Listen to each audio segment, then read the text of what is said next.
ধূপ ধুনো আর ফুলে ফুলে প্রদীপের আলো উদ্ভাসিত বুদ্ধ মূর্তি।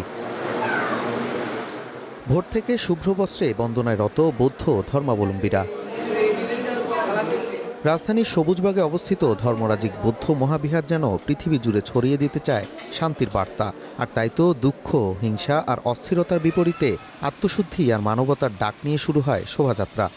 শান্তির শোভাযাত্রার জন্য একটু ঘুরে আসলাম। আর সকল জীবের প্রতি বুদ্ধ তখন অহিংসা পরম ধর্ম বলেছিল। সারা বিশ্বের মধ্যে যে একটা অস্বস্তিকর পরিবেশ চলছে, এই পরিবেশ থেকে যেন জাতি বেরিয়ে আসতে পারে, সবার জন্য মঙ্গল কামনা। আমরা পঞ্চশীল নিচ্ছি, বাতি জ্বালাচ্ছি, ধূপ জ্বালাচ্ছি, পূজা দিচ্ছি, অনেক মজা হচ্ছে। সবার মাঝে শান্তি বিরাজ হোক, দেশে শান্তি ফিরে আসুক, আমরা সবাই একে অপরের সাথে সবাই মিলেমিশে যেন থাকতে পারি, এই কামনা করি। সকাল 10টায় শুরু হয় আনুষ্ঠানিক পূজা পর্ব, যেখানে অংশগ্রহণকারীদের নিয়ে একসাথে প্রার্থনা করেন ধর্মগুরুরা। বাংলাদেশের শব্দমহ এবং শাসন জাতি এবং সমাজ উন্নয়নে যার যার ভূমিকা অবদান রাখবেন এই আশা রাখি। এ সময় বুদ্ধ পূর্ণিমার তাৎপর্য শীর্ষক আলোচনায় প্রধানমন্ত্রী শুভেচ্ছা বার্তা পৌঁছে দেন দক্ষিণ প্রশাসক। বলেন, বৌদ্ধরা যেমন অহিংস ধর্মে বিশ্বাসী, বিএনপিও সেই মূলমন্ত্রেই বিশ্বাসী। আশ্বাস দেন জলাবদ্ধতার সমস্যা নিরসনেরও।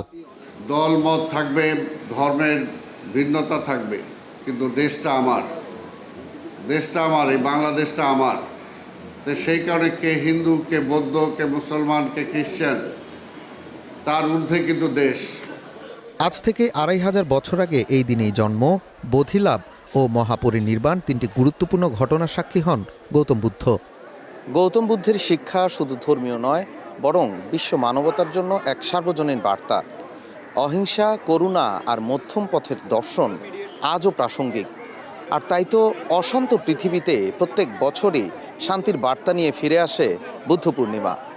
Nazmul Hasan, star news, Dhaka.